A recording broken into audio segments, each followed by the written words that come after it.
तो कहने का अर्थ यह है, अब मैंने अब ये बात तो क्लियर हो गई कि हर प्रदेश में जहां भारतीय जनता पार्टी की सरकार है, वहां की सरकारों और वहां के मुख्यमंत्री या मंत्रियों के अलावा हर मंत्रालय में एक संघ का पदाधिकारी है। हर मुख्यमंत्री के पीछे एक सुपर मुख्यमंत्री है जो सिर्फ डीलिंग करता है, पैसे का कलेक्शन करता है, अंडरग्राउंड डीलिंग करता है, और हर जगह है। और ये आम जनता को भी पता है। आम जनता ने भी इस बात को लेकर शिकायत भी की, मामले ऊपर भी गए, लेकिन कहीं कोई कार्रवाई नहीं हुई, कहीं सुनवाई नहीं हुई, क्योंकि ये आदेश ऊपर से था। विवाद भी हुए कि हमें काम नहीं करने दिया जा रहा है। मुख्यमंत्री ने भी ऐसे सवाल उठाए, दूसरे और मंत्रियों ने भी सवाल उठाए, कार्यकर्ताओं ने सवाल उठाया कि हमारी तो कोई सुनता ही नहीं है, हम किससे जाकर के कहेंगे। और वो विवाद भी बढ़ा, लेकिन अंदर सुलझा लिया गया। लेकिन ये अक्षरशः सत्य है कि हर मंत्रालय में, प्रधानमंत्री कार्यालय से लेकर हर मंत्रालय में और हर प्रदेश में मुख्यमंत्री के साथ, मुख्यमंत्री के मंत्रालय में और दूसरे और मंत्रालयों में, हर जगह आरएसएस के एक सुपर मंत्री, ऐसे इतना कह सकते हैं, मुख्यमंत्री पर एक सुपर मुख्यमंत्री, बिजली मंत्री पर एक सुपर बिजली मंत्री, हर मंत्रालय पे एक सुपर आरएसएस का आदमी फिट किया गया है। यह है आरएसएस का साम्राज्यवाद, जिसे वो लागू करना चाहते हैं, जिसे वो लागू करवाना चाहते हैं। मैंने पहले भी आपको बताया था मेरे दोस्त कि आरएसएस का इरादा टू पार्टी इलेक्शन करवाने का है। चुनाव आयोग पूरी तरह से वाइज्ड है, ये आप देख ही रहे हैं। दो तीन पार्टियों को की राष्ट्रीय पार्टी का पद हटा करके और आप पार्टी को दिया गया। आप पार्टी हो सकता है उसको क्वालिफाई किया हो, ये मैं नहीं कह रहा हूं, लेकिन इनका इरादा टू पार्टी इलेक्शन करवाने का है, अमेरिकन डेमोक्रेसी लागू करवाने का है। ये इरादा इनका है, साम्राज्यवाद लागू करने वाले का है। चीन में क्या है? चीन में कोई कुछ नहीं बोल सकता। चीन की व्यवस्था लागू करवाने का है। जब तक नरेंद्र मोदी जिएंगे रहेंगे तब तक वो प्रधानमंत्री रहेंगे या राष्ट्रपति रहेंगे, और पूरे देश पर सिर्फ कुछ लोगों का कब्जा रहेगा। कुछ लोग कौन हैं? ये हजारों बार बता चुके हैं, आगे भी अभी बताएंगे। नंदिनी वाला मामला, कर्नाटक का नंदिनी और वहां वाला, ये भी इसी में, इसीलिए आज वो मुद्दा आपके सामने रखना है और इसीलिए आज का लाइव है। तो यहां एक बात क्लियर हो गई कि हर जगह संघ अपना साम्राज्यवाद लागू करना चाहता है। संघ पूरे देश पर राज करना चाहता है।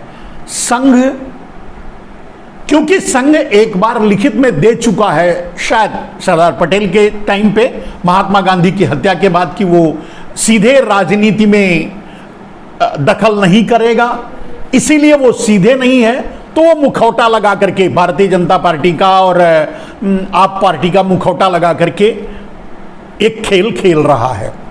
उसका खेल है भारत में साम्राज्यवाद लागू करना, माने कुछ लोगों की सत्ता हो और वही सारा निर्णय कुछ लोग ही करें, किसी की कोई सहभागिता ना हो।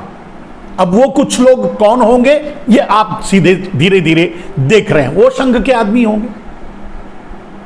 और इसीलिए मैंने कहा था कि नरेंद्र मोदी की छवि खराब करने की सुपारी संघ ने दे रखी है अरविंद केजरीवाल को। क्यों कहा था? चलिए, इतना दिन हो गया, मेरे ख्याल से 15-20 दिन का तो समय बीत गया। अरविंद केजरीवाल ने विधानसभा में डंके की चोट पर यह बात कही कि अडानी का सारा साम्राज्य नरेंद्र मोदी का है। ठीक है, अडानी तो कमीशन एजेंट है 10%, 15%, 20% का, राइट। इसके बाद भी इतनी बड़ी बात, इतना बड़ा आरोप तो कांग्रेस ने नहीं लगाया था। कांग्रेस तो 20,000 करोड़ का सवाल पूछ रही थी, लेकिन घोटाला, घपला, गबन या जो भी खेल चल रहा है वो 20,000 करोड़ का नहीं है, 300 लाख करोड़ का है जो अब इनके हाथ में है। 300 लाख करोड़ और बाकी जो है वो कुछ 80% जो बीच में भाई लगाते हैं उनके पास, और 20% दूसरे और देश के और लोगों के चोरों के पास है। मालिकाना हक उनके पास है। अब वो 300 प्लस 300 600 लाख करोड़ जो ब्लैक मनी है, मैंने अभी कल इस बात को आपके सामने रखा था कि सारा खेल और सारे फसाद की जड़ वही है, और उसी के जरिए साम्राज्यवाद लागू करने की कोशिश की जा रही है संघ द्वारा, इनका अंडरग्राउंड खेल। अब कुछ चीजें आप समझने की कोशिश कीजिए और समझिए। मेरे दोस्त, कम से कम मैं हजारों बार बोल चुका हूं, वीडियो में मिलेंगे, नहीं मिले तो आपको मैं आज बता रहा हूं फिर से एक बार, क्योंकि पवन खेरा का ये बयान मैंने सुनवाया आपको इसीलिए क्योंकि मैं ये सारी बातें आपको पहले भी बता चुका हूं, उसको रिपीट करूंगा और इससे जोड़ूंगा तो आपको समझ में आएगा मामला क्या है।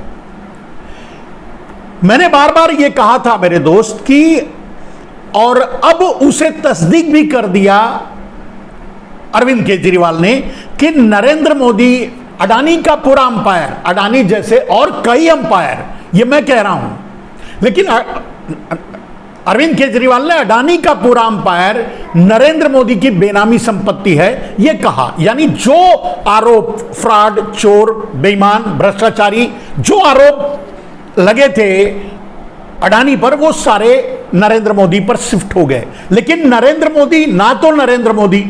मोदी बोल नहीं पाए। बोलेंगे तो मतलब खोदी गांव की कहानी है ना कि खोदी खोदा में भंडा फोड़ हो जाएगा, तो खोदी खोदा नहीं करना चाहते, नहीं तो उनके ऊपर करते ना कार्रवाई। अब सवाल, मैंने कहा कि अरविंद केजरीवाल पर मानहानि का केस क्यों नहीं हुआ, जिसने सीधे प्रधानमंत्री को कटघरे में खड़ा कर दिया, और सिर्फ एक मामले में नहीं, 2 मामले में। पहला मामला काले धन का, माने अडानी अंपायर, अडानी जैसे बहुत से अंपायर का इनडायरेक्टली यही था, और दूसरा मामला था नरेंद्र मोदी की डिग्री का।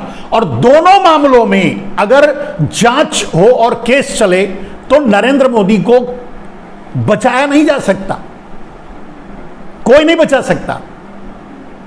अब सवाल यह है कि मानहानि का केस अगर नरेंद्र मोदी करने जाते हैं अरविंद केजरीवाल पर,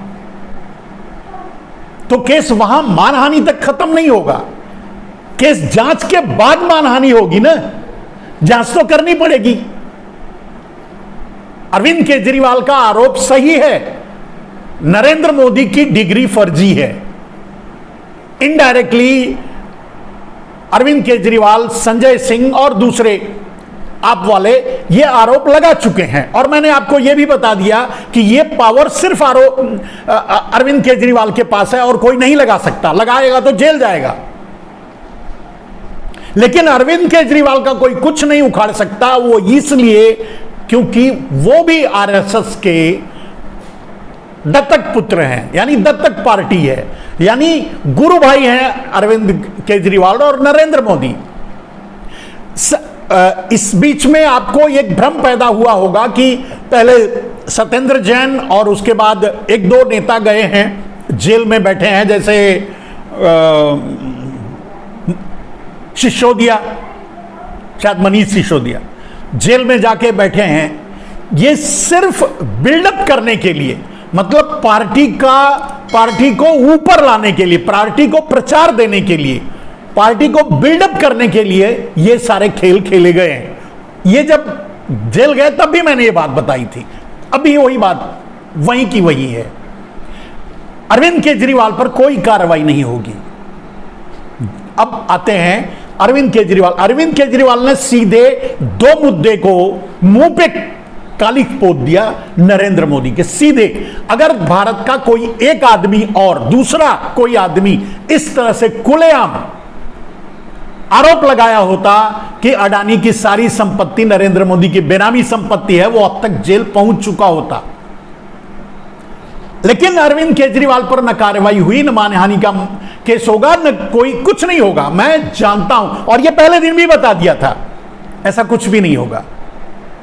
अरविंद केजरीवाल राहुल गांधी नहीं है जिनको संघ प्रमोट कर रहा है। अरविंद केजरीवाल पर नरेंद्र मोदी कार्रवाई नहीं कर सकते।